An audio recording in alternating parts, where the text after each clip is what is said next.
Salve, salve, queridos alunos e alunas! É um prazer inestimável estar aqui mais uma vez para debater um assunto tão importante, uma aula de filosofia, especificamente filosofia antiga. E o tema da nossa aula de hoje é Platão e o pensamento platônico, certo? Então foca aí, concentração, muita anotação, tá? Que a gente vai entrar agora num dos principais pensadores da filosofia e que vai marcar um divisor de águas também em todo o pensamento. Beleza? Bom, para a gente falar um pouquinho de Platão, nós precisamos nos envolver um pouquinho com o contexto histórico que Platão vive. Né? O que Platão carregou na sua bagagem intelectual para desenvolver um pensamento tão denso que conseguiu extrapolar várias áreas, debatendo política, debatendo moral, debatendo estética, né, debatendo aspectos de formação da polis. Então é um teórico assim fenomenal, embora fruto do seu tempo também, mas boa parte da sua teoria ainda serve para muitos filósofos da contemporaneidade. Tem até filósofo dizendo que Platão surgiu e os outros filósofos escrevem notas de rodapé para aquilo que Platão diz, para você ver a densidade e a importância do pensamento platônico, certo? Bom, a gente precisa lembrar que o Platão ele foi um discípulo de Sócrates, ou seja, ele experimentou, ele teve uma vida muito próxima de Sócrates, conheceu Sócrates, sabia do pensamento socrático, sabia da tarefa política de Sócrates e se engajou na filosofia ética, na filosofia comprometida com a verdade, como Sócrates fez. Então, todo o julgamento de Sócrates, né, o debate em torno do julgamento, a condenação à morte de Sócrates, vai fazer com que Platão reflita sobre aspectos da política, sobre aspectos que envolvem a sociedade e principalmente vai ter uma preocupação com a verdade. Ou seja, o que será que é verdade, o que será que é a realidade e como que essa realidade se apresenta para os seres humanos. E esses dias eu tive um pensamento assim, né, fiz uma reflexão bastante profunda, que era para tentar entender por que os seres humanos estudam tanto. Né? Estudar no sentido da filosofia, da sociologia, da história. Por que os seres humanos se engajam tanto para saber aspectos do passado, para saber aspectos do pensamento, para saber aspectos da moral, da ética? E uma das conclusões que eu acabei chegando é que esses seres humanos eles têm várias preocupações, mas uma delas, que é a que mais traz desconforto, desamparo para essas pessoas, é a sua incapacidade de compreender a realidade. Então as pessoas elas são incapazes, a partir da própria experiência humana, de conseguir compreender o que é verdadeiro, o que é falso, o que é real, né? Como que as coisas se apresentam para mim. E aí então elas se envolvem de uma maneira muito profunda com o pensamento filosófico, com o pensamento histórico, para tentar entender como que a realidade é. Então, por isso que boa parte dos pensadores passa tempos e tempos e tempos, às vezes até a vida toda, tentando compreender o que é a verdade, como que essa realidade se apresenta. Ainda mais se a gente pensar que essa realidade que se apresenta para nós, ela está em constante mudança. Então o estudo ele tem que ser constante também para a gente conseguir compreender o que é verdadeiro nessa realidade e como que isso foi formado. Certo? Então esse acho que é um ponto fundamental de todos os filósofos.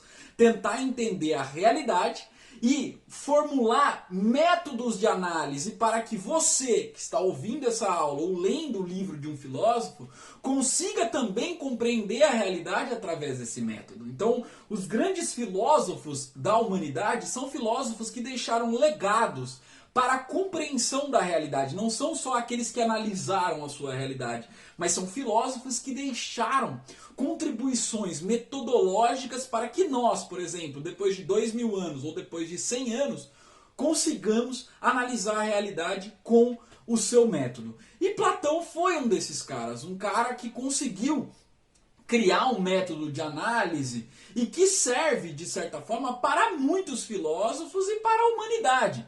Só que, claro, Platão viveu num tempo histórico e que as suas formas de análise, né, algumas se tornaram verdadeiras e são contemporâneas até os dias de hoje.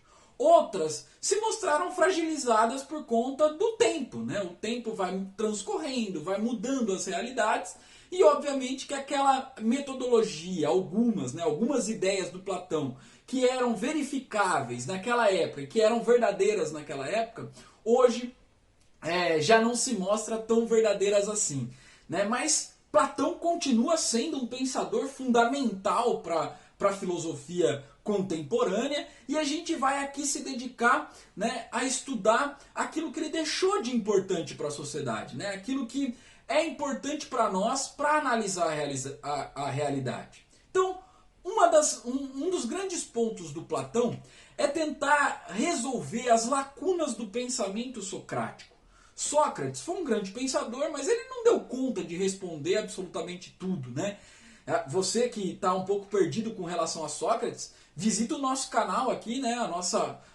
O nosso gama de exercícios, de aulas aqui, que você pode verificar uma aulinha sobre Sócrates e entender um pouco mais sobre Sócrates. E o Platão foi o responsável por isso, por tentar preencher as lacunas deixadas pelo Sócrates, e ele começou a entender de uma forma mais profunda o que era a alma, né? E a alma, não no sentido divino como a gente conhece hoje, né? Não no sentido religioso como a gente tem dissipado hoje, mas sim aquilo que ele chama de racionalidade, que era chamado na época de psique, ou seja, a articulação mental que nós fazemos para compreender aspectos da matéria, ou seja, aspectos da materialidade. Então a psique seria essa atividade cerebral que os seres humanos fazem, né? E que tem a capacidade de compreender a realidade, tá?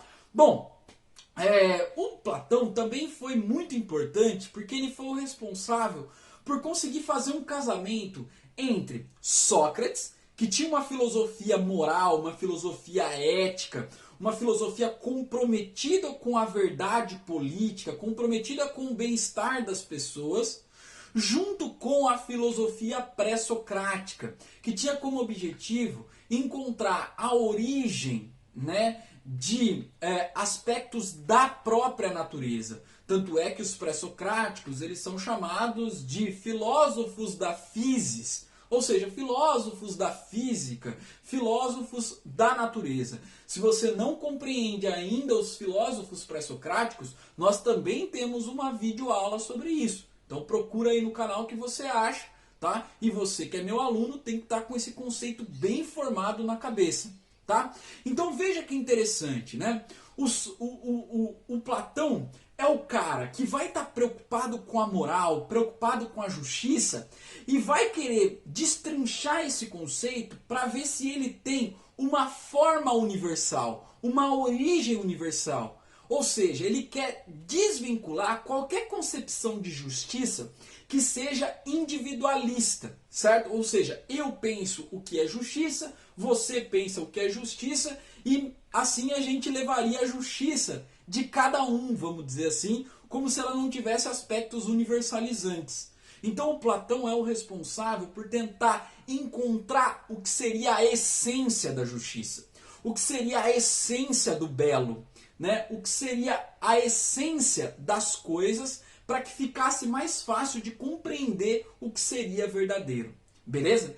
Então nós vamos perceber que o Platão é o responsável por juntar Sócrates, juntar Heráclito, Parmênides, Pitágoras e formar uma das mais elaboradas filosofias do seu tempo, tá?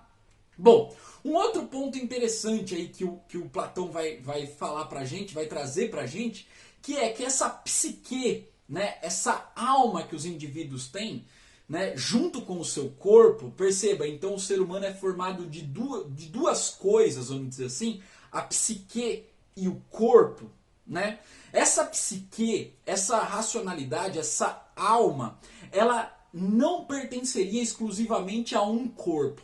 O que isso significa? Que a alma ela pode pertencer ao longo da sua história, né, há vários corpos. E esse corpo é como se prendesse a alma dentro dele e botasse certos limites para essa alma, tá? Então, esse corpo prendendo a alma vai fazer com que a alma tenha certas limitações da compreensão da realidade. E a gente vai falar um pouco disso mais pra frente, né? É só uma introdução aqui. Ele percebendo essa transmigração da alma, o que isso significa? Que a alma vai migrar de um corpo para o outro, certo? E essa migração de alma vai fazer inclusive com que essa alma já tenha um conhecimento anterior à presença dela no corpo. Ou seja, como se essa alma já carregasse consigo algum conhecimento. É como se você nascesse num corpo em que essa alma já estaria ali sabendo de ideias que o meu próprio corpo não teria experimentado, por exemplo. Tá? Não teria tido a experiência de encontrar. Tá? Então, esse é um conceito importante que a gente vai destrinchar aqui nessa aula. E ele debateu vários temas filosóficos ao longo da sua vida. Mas, então vamos compreender um pouquinho a sua teoria, que é a teoria das ideias. E aí eu gostaria de trazer essa primeira frase para a gente fazer as reflexões aí necessárias. As coisas podem ser definidas, mas não podem ser identificadas. Existe um mundo ideal fora do espaço e tempo. Por estar fora do tempo e espaço, não está sujeito à mudança. Ou seja, né, ele vem trazer para a gente aqui algumas ideias que correspondem à essência de algumas coisas e que elas são qualificadas como se fosse um tipo ideal. Então vamos pensar, a justiça existe? Ela existe, mas ela não existe no espaço e no tempo. Ela existe no mundo fora desse espaço e desse tempo. Ela existe no mundo das ideias, certo? Então lá no mundo das ideias é possível encontrar o que é justiça, e essa justiça ela só tem uma forma nesse mundo das ideias. Beleza? Então compreende que quem consegue atingir esse mundo das ideias, né, quem consegue chegar mais próximo do mundo dessas ideias, né, seria a psique humana, não o corpo humano. Certo? Então veja aqui que interessante. A ideia de justiça, ela é perfeita e imutável. Ou seja, o que é a justiça na concepção ideal, ela transgride o tempo, ou seja, ela vai ao longo do tempo, então ela é muito mais velha do que eu, do que você que está assistindo, tá? E ela não muda sob hipótese nenhuma, porque ela é uma verdade. Beleza? Então ela é imutável e ela é perfeita, porque ela não está condicionada ao tempo, não está condicionada à ação humana. Beleza? Nós temos a noção da justiça a partir de casos particulares, né? Ou seja, a gente não consegue argumentar o que é justiça. E tá vendo como ele consegue fechar uma lacuna do pensamento socrático? Né? O Sócrates, por mais que ele tivesse criado um método de encontro da verdade, né, que é a maiêutica, mas ele não conseguiu definir o que é a justiça. Embora ele quisesse fazer isso, a gente debateu na nossa aulinha isso, mas ele não conseguiu. E aí o Platão vem para arrematar esse assunto e vai dizer o seguinte, olha, ele não conseguiu definir o que é o conceito de justiça, porque a partir do argumento, a partir da fala e a partir da experiência física do ser humano, isso é impossível de definir. Né? O que a gente pode fazer é analisar vários casos particulares e, consequentemente, falar, ó, isso é justo, isso não é justo. Mas como que eu defino se algo é justo ou injusto? A partir de uma ideia universal que eu tenho de justiça. Então aquela ideia, né, aquele formato de justiça faz com que ela fique na minha cabeça e eu utilize essa lupa de justiça para enxergar os casos particulares que acontecem. Então se eu vejo alguém roubando e eu tenho a compreensão da justiça, eu olho para essa pessoa roubando e falo, olha, isso não é justo. Beleza? Por quê? Porque eu tenho uma concepção formada na minha alma anterior à ação, né, que eu considerei injusto. E, obviamente, esses casos particulares, eles não conseguem ter ali tudo o que é justo, né? Então, justo pode ser várias coisas, né? Uma ação pode ser justa, uma pessoa pode ser justa, um mundo pode ser justo, uma sociedade pode ser justa. Então a gente tem uma compreensão mais global no mundo das ideias e a gente utiliza em casos particulares. Mas nenhum caso particular pode universalizar a ideia de justiça, certo? Então o que eu estou querendo dizer com isso, né? Que como as coisas vão acontecendo na nossa instância material, na nossa vida física, e como essa vida física ela muda ao longo do tempo, a realidade é transformadora, e a gente compreende a realidade a partir dos sentidos humanos, né? Então toda a concepção de justiça ou de injustiça que nós vamos ter a partir de um tipo ideal também é imperfeito, certo? Por mais que eu tente analisar de forma segura para aquilo que eu acho que seja justiça, dificilmente eu vou sempre acertar. Eu posso acertar várias vezes. Inclusive se a minha alma estiver bastante treinada em reconhecer o que é justo desse mundo das ideias. Mas dificilmente eu vou conseguir acertar todas as vezes. Beleza? Então essas instâncias, né, essas instanciações, elas são imperfeitas e elas podem gerar discordâncias. Por isso que muitas pessoas vão dizer assim, olha, roubar em determinadas situações é justo, pode ser justo, porque às vezes pode estar passando fome, pode não estar, e outras pessoas podem olhar para essa situação e falar assim, não, independente da situação, isso não é justo. Então tá vendo? Nós podemos ter várias interpretações sobre uma mesma ação, e o Platão diria que essas interpretações diferentes sobre uma mesma ação é porque nenhuma pessoa é capaz de compreender o ideal de justiça que está lá cristalizado no mundo das ideias.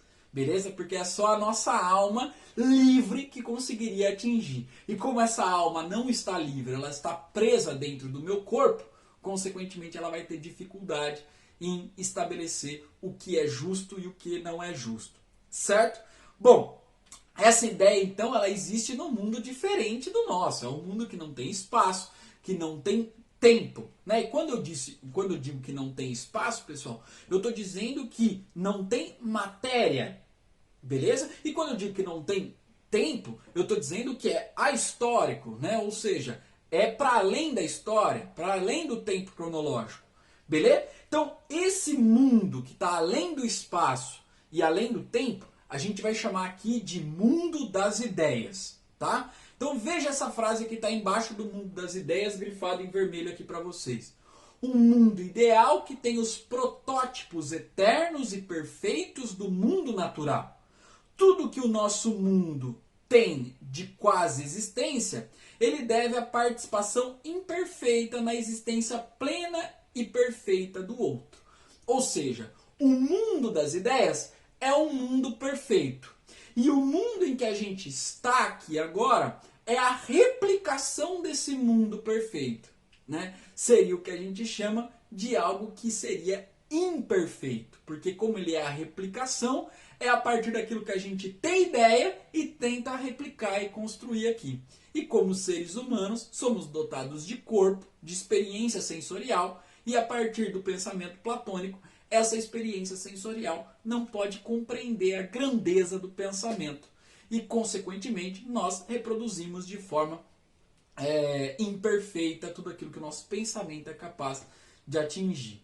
Beleza? Então, nós temos aí a permissão de compreender a ideia absoluta, moral, política, estética e espécies do mundo material. Então o mundo das ideias é capaz disso. Por exemplo, se eu disser para você o que é justo, tem a concepção. O que é bom, tem a concepção ideal. Né? A estética, o que é belo, o que é feio, tem uma concepção ideal também.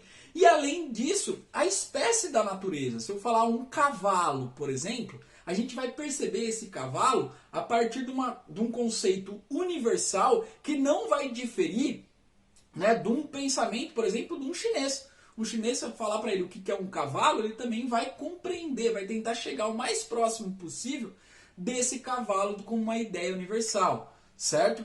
E aí, quando eu vejo um cavalo branco, né, no pasto e vejo um cavalo preto em outro pasto, mesmo eles tendo cores diferentes, às vezes a crina é diferente, tá vendo? Que a experiência material são diferentes, eu consigo compreender que os dois são cavalos porque eu tenho uma ideia formada, um tipo ideal, né, desse cavalo formado na minha cabeça, tá? Então, essas ideias, essa ideia absoluta das coisas, ela independe da razão humana. Ou seja, a gente não é por conta que o nosso pensamento consegue muitas vezes, né, a nossa alma consegue muitas vezes chegar próximo a essa ideia, que a gente é capaz de mudar essa ideia. Não, segundo Platão não. A gente é incapaz de mudar isso e essas ideias existem independente das nossas ações, dos nossos pensamentos.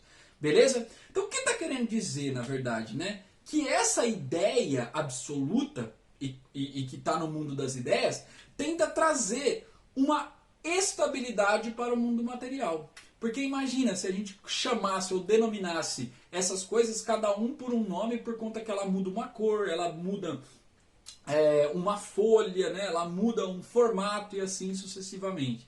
Então esse mundo das ideias ele serve para dar estabilidade para o mundo imperfeito, que é o mundo material e que é o mundo sensível.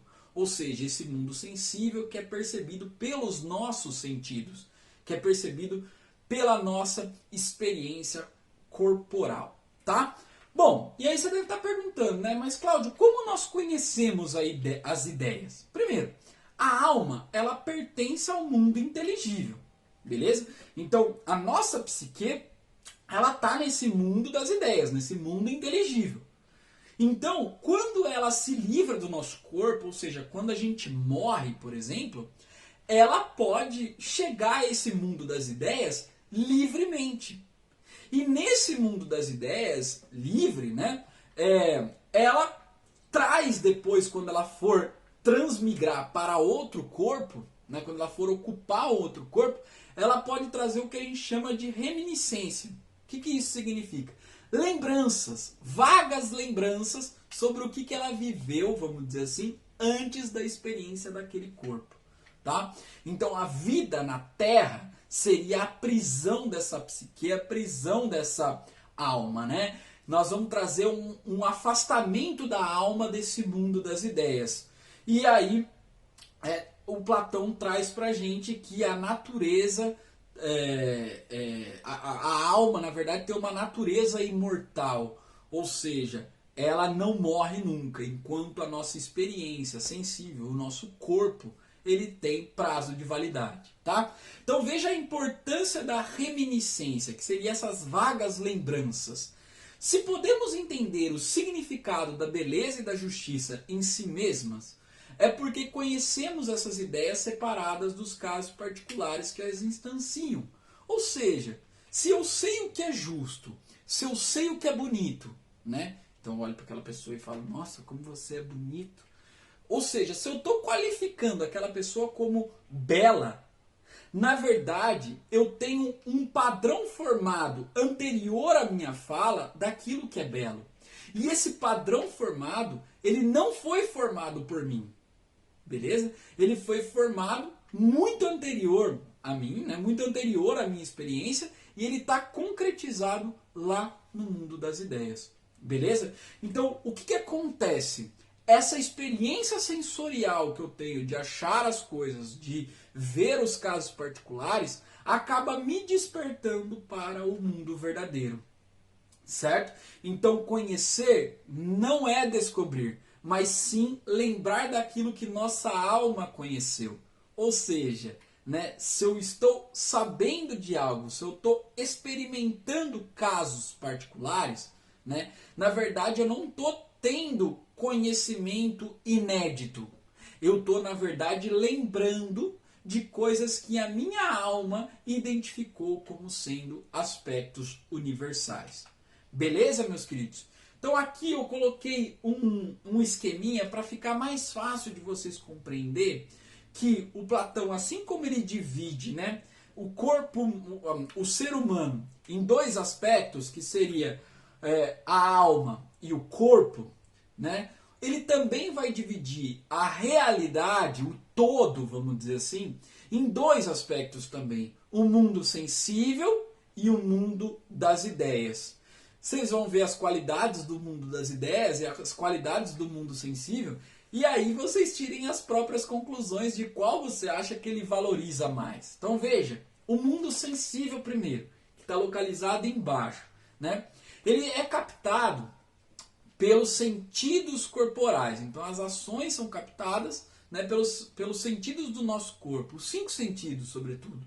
Né? É o mundo material. É um mundo que muda a todo momento. É um mundo imperfeito. Ele é transitório e ele é relativo. E tá aí então, por exemplo, o mundo dos sofistas, onde eles acreditavam que só existia esse mundo. Lembra da verdade relativa? Então Platão também pega essa bagagem do Sócrates para dentro dele para fazer uma crítica aos sofistas também. Que eles estariam imersos nesse mundo sensível, nessa verdade relativa, acreditando que ela seria a essência de todas as coisas. E o Platão vai dizer, não, isso não é a essência de todas as coisas. Isso é uma replicação da essência. Porque onde está a essência? A essência está além do corpo humano. Né? A essência está no mundo das ideias, que ele é captado pela alma inteligível, pela psique. Ele é imaterial porque está fora do espaço. Ele é imutável porque está fora do tempo. Ele é perfeito. Né? Ele é estável e ele é absoluto. Ou seja, o Platão falando isso, ele está dizendo que a verdade é uma verdade absoluta. Ela independe da interpretação humana. Ela independe da interpretação individual. Ou seja, a concepção daquilo que é bonito, ou daquilo que é um cavalo, ou daquilo que é uma galinha, ou daquilo que é belo, daquilo que é justo, daquilo que é mal, né? Tudo isso, existe concepções e existem formas absolutas para equalizarem isso. Então, o que é belo não é relativo, certo? É como se você olhasse para algo, você pode até classificar aquilo como belo e o seu amigo ou sua amiga acreditar que aquilo é feio. Mas essa divergência de ideias que vocês têm, né, divergência de opinião sobre uma coisa, é porque, na verdade, um dos dois não conseguiram compreender, né, o aspecto de belo no mundo das ideias. E por isso que acaba se equivocando na hora de qualificar. Beleza? Não deu nem para perceber qual mundo é que o Platão se dirige como sendo, né, o mais importante para ele. Tá? Mas ele, claro, reconhece que o mundo sensível é o mundo da experiência humana. Bom, vamos agora então falar um pouquinho, já que a gente sabe do mundo das ideias e do mundo sensível do Platão, né, do mundo inteligível e do mundo material, nós precisamos agora ir para outro livro do Platão, que ele vai fazer um debate político agora. Né? Já que ele equalizou os conceitos básicos da sua filosofia, ele vai, obviamente, como ele tem um comprometimento ético com a verdade, ele quer formar uma sociedade justa, uma sociedade harmônica, uma sociedade que tenha um bem-estar. Tá? Então, ele vai escrever um livro que ficou conhecido no Ocidente como A República, por conta da nossa origem latina, vamos dizer assim, né, que traduziu assim, mas que do grego vinha como apoliteia, que pode ser traduzido para nós como um conceito mais exato de o Estado. Vocês vão perceber que essa contradição do nome A República acontece por conta que aquilo que ele fala, né, pode ser questionado se é uma república mesmo ou se não é uma república. Tudo bem? Bom, nesse diálogo, né, que, veja, a experiência do diálogo é importante para o Platão também, assim como para o Sócrates, que era assim como as pessoas podiam debater e chegar ao conhecimento, né? Nesse famoso diálogo platônico da República, ele debate sobre vários temas, né? Sobre ética, sobre política, sobre o mundo metafísico, sobre o mundo estético, e é onde a gente pode encontrar as ideias mais originais do pensamento platônico, né? É ali que ele amadurece todo o seu pensamento, que ele se desvincula, vamos dizer assim, da ainda teoria socrática e que vai criar a sua própria teoria, tá? E aí um dos objetivos é tentar refutar uma teoria sofista da época, que era o hedonismo. O hedonismo, pessoal, é a paixão pelo próprio prazer. É a busca pelo próprio prazer. É como se o dever do homem fosse viver para ter prazer. Então a minha pergunta é: você é um hedonista em 2020? Você busca viver para o bel prazer? Tá? Então, o Platão aí, né, é um cara que vai tentar refutar o hedonismo para desconstruir, para dizer, não, o homem não tem que seguir o hedonismo, não tem que buscar só o próprio prazer, porque muitas vezes o próprio prazer traz um pensamento curto, um pensamento imediato e um pensamento que nem sempre é benéfico para ele e para a sociedade como um todo, tá? Então, o Sócrates já tinha levantado essa bola, dizendo que nem tudo que é bom de imediato pode ser bom a longo prazo. Olha só, né? Você querendo só dar uma refrescada agora, né? Ter um prazer, mas isso não necessariamente significa que é bom para você a longo prazo.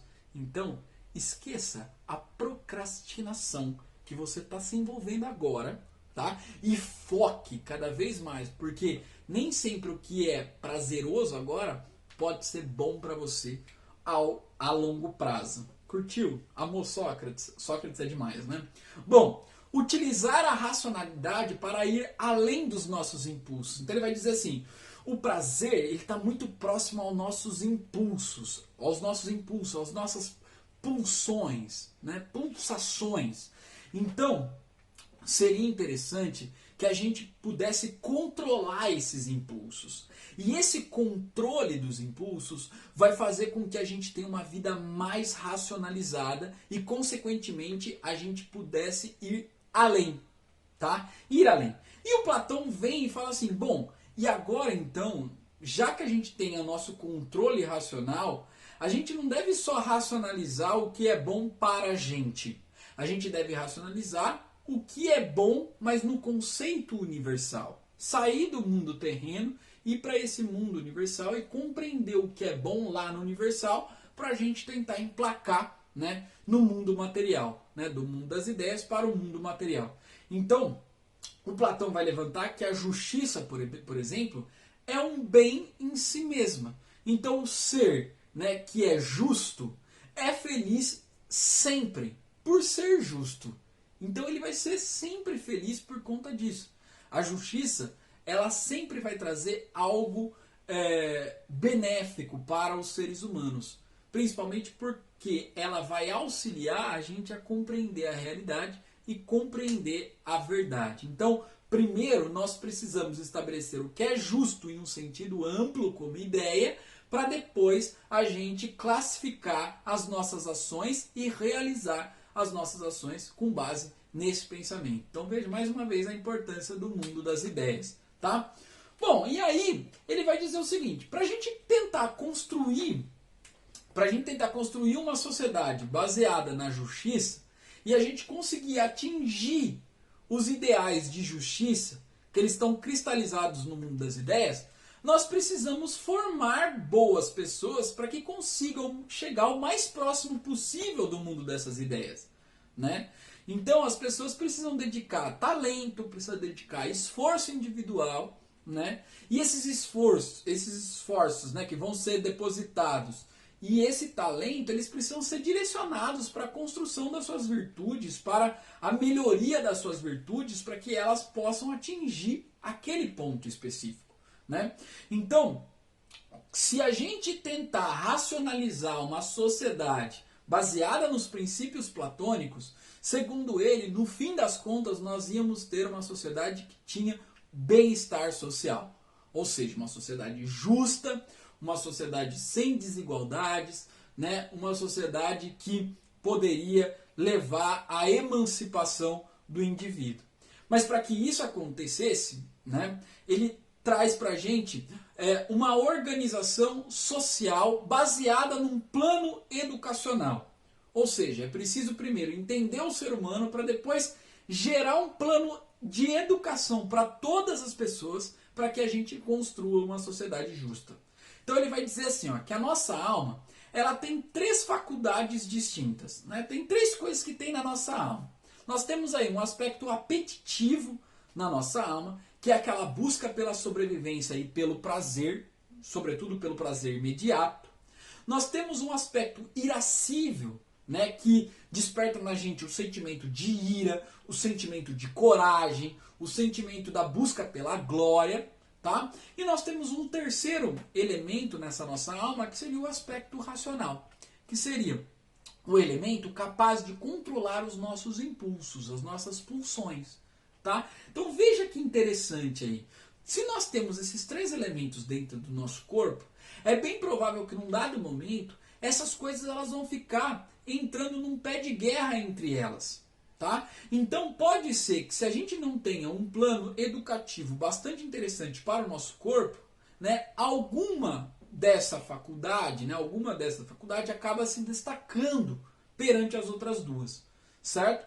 Então, nesse cenário, o que o Platão vai dizer? Cada um tem uma pulsão mais bem desenvolvida, cada um tem, de certa forma, uma dessas qualidades mais bem desenvolvida, né?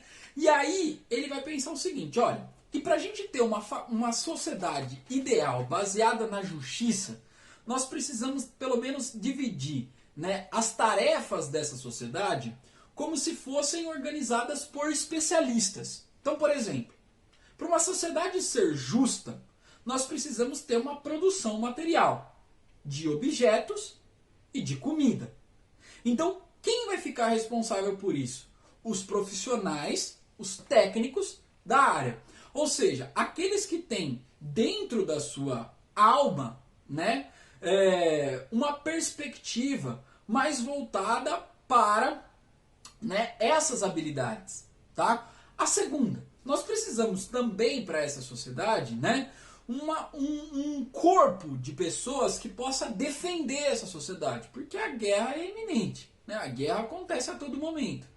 Então quem vai ocupar esse segundo cargo técnico aí, né? Vão ser pessoas que são corajosas, que têm uma habilidade, né, de concentração e uma habilidade bélica e que vai defender a partir da sua coragem, a partir da busca por essa glória, né, a defesa dessa sociedade. E um terceiro grupo também especialista vai ser os governantes, certo?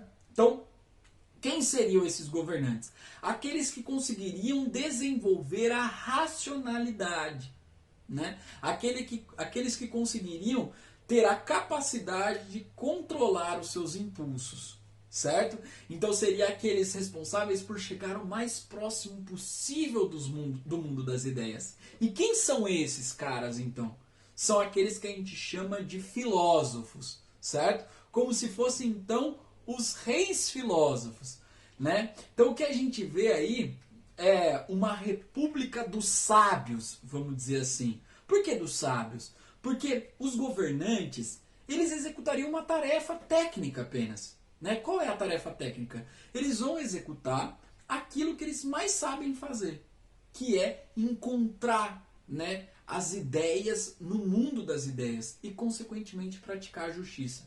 Então eles teriam um compromisso com a justiça e eles governariam baseado nisso. Enquanto os outros seres humanos, a partir do mesmo plano educacional, né, pessoal? A partir do mesmo plano educacional, que não conseguissem chegar nesse mais grau elevado, principalmente por conta da sua alma, né, da história da sua alma, ele vai dizer pra gente que eles têm outras tarefas tão importantes quanto governar dentro da cidade, que é, por exemplo, produzir a vida material, né, ou também defender a sociedade. Então veja que para ele, a tarefa dos reis filósofos, né, desses governantes que estão próximos do mundo das ideias, nada mais é do que uma tarefa como a dos camponeses e a dos artesãos. Né? Veja que interessante, nesse plano educacional universal para a cidade, né, que o Platão está propondo, que todas as crianças sejam educadas dessa forma e que todas as pessoas também sejam educadas dessa forma, ele não faz distinção também entre homens e mulheres. E você sabe que a cidade de Atenas era uma cidade que fazia muita distinção disso. Então ele é o primeiro cara a fazer isso e é o primeiro indivíduo que consegue, né, tentar trazer uma educação universal para ambos os gêneros, beleza? Bom, então tá aí, o plano educacional ele tem como responsabilidade identificar as pulsões e desenvolver as virtudes a partir dessas pulsões que os indivíduos têm, certo? Bom, e aqui o nosso último slide. Qual é esse último slide que a gente tem, né? Que o Platão vai utilizar um método muito característico para tentar trazer aspectos dessas ideias universais que estão no mundo das ideias. Então, como ele acha que a partir da argumentação, né, não é possível explicar as ideias concretas, né, ele vai tentar criar narrativas fantasiosas, mas que podem se enquadrar em aspectos universais, né, para que os seres entendam do que ele está falando e entendam o que são essas ideias, essas concepções que estão no mundo das ideias. E essas histórias fantasiosas a gente chama de alegorias, certo? Então seria historinhas, beleza? Que tem como se fosse uma moral da história, sabe? Então são representações figuradas que a partir da intuição intelectual dos ouvintes, né? Então os ouvintes estão escutando e compreendem, e eles sozinhos podem chegar e compreender esse mundo das ideias. Então veja que o filósofo ele não tem a tarefa de ser a luz, né? De mostrar, falar assim, eu sou a luz, o que eu penso é verdadeiro, então toma aí para você. Não, ele na verdade tenta construir narrativas para que o indivíduo possa, a partir da sua própria intuição, né, vendo essas historinhas, chegar e compreender o mundo das ideias. Essa é mais ou menos bem parecida com a ideia de que Sócrates era o parteiro, lembra, do conhecimento, porque ele também não impunha uma verdade absoluta para aqueles que ele estava praticando a maiêutica, tá? Bom, e aí, pessoal, nós temos uma alegoria muito famosa, né, que é a alegoria da caverna, ou também conhecido como mito da caverna. Eu prefiro a alegoria porque tem mais esse sentido amplo, baseado na intuição. Beleza? Bom, o que é esse mito da caverna? O Platão escreveu essa narrativa em um livro, né, no livro A República ainda, para tentar demonstrar o que seria esse mundo das ideias, o que seria aquilo que é considerado justo e o que seria a racionalidade humana. Tá? Baseado, sobretudo, num personagem chamado Sócrates. Então, obviamente, que ele queria criar a alegoria com um vínculo do que aconteceu com Sócrates no seu julgamento, tá? Que foi condenado e também na sua experiência de vida. Então vamos pensar assim, vamos falar um pouquinho dessa alegoria, como que ela acontece, né? Só que Platão imaginou que tinha 3 indivíduos que nasceram e viveram dentro de uma caverna.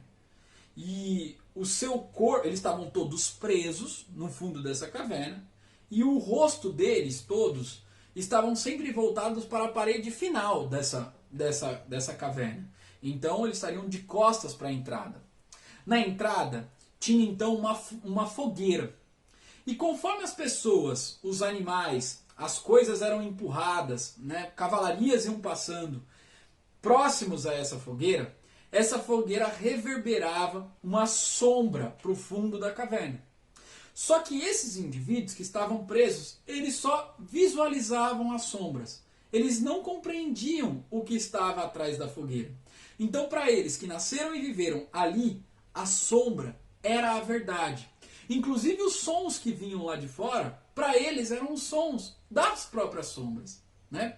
Certo dia, então, um desses 3 indivíduos que estavam presos ali, ele conseguiu romper as chaves ali que acabavam prendendo ele, as correntes que acabavam prendendo ele, e ele conseguiu sair dessa caverna, né?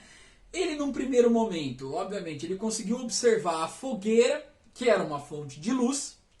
Num segundo momento, ele consegue vislumbrar as coisas que passavam, e num terceiro momento ele conseguiu vislumbrar o sol. Então imagina o indivíduo que estava dentro de uma caverna a vida toda, a hora que sai da caverna, ele tem uma espécie de ofuscamento da realidade. Ele olha e fala, nossa, o que está acontecendo aqui? Está ardendo muito meu olho e tal. E quando ele fica sabendo, ele vê esse mundo ali, né, ele começa a compreender que na verdade o que eles viam lá dentro era uma sombra, não era a realidade. Né? Então ele compreende tudo isso, ele vê, né, as sombras que o sol acaba provocando e tal, e ele fica todo extasiado.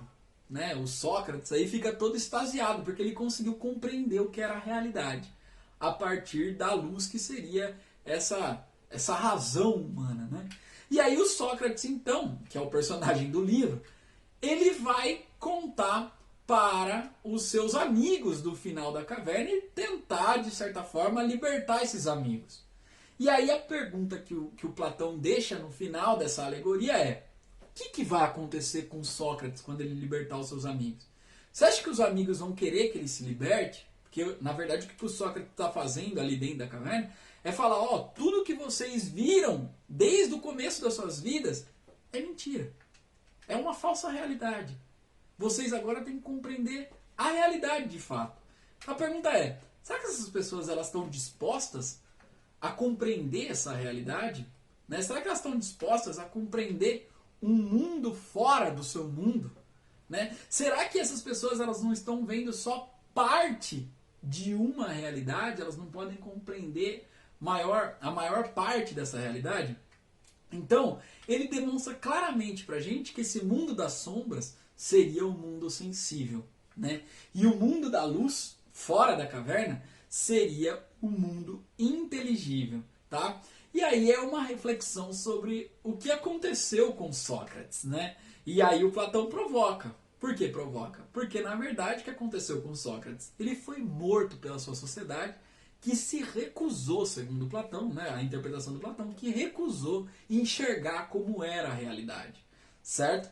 Então, aí nós temos uma representação da busca pelo conhecimento e nós temos aí que compreender que as pessoas elas acabam compreendendo a realidade das mais variadas formas. Nem sempre as pessoas compreendem a realidade em que elas vivem, né, como nós compreendemos. Assim como nós compreendemos, também nem sempre é a mesma forma como outras pessoas compreendem.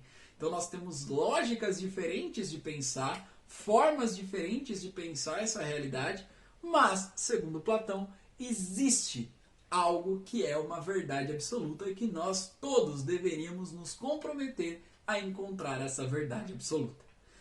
Beleza, meus queridos? Então um forte abraço para vocês, aproveitem, dá um like no canal aí, curta o canal, também dá um like no vídeo, curta o canal. E para aqueles que não conseguiram compreender, estou disponível nas redes. Um abraço, valeu!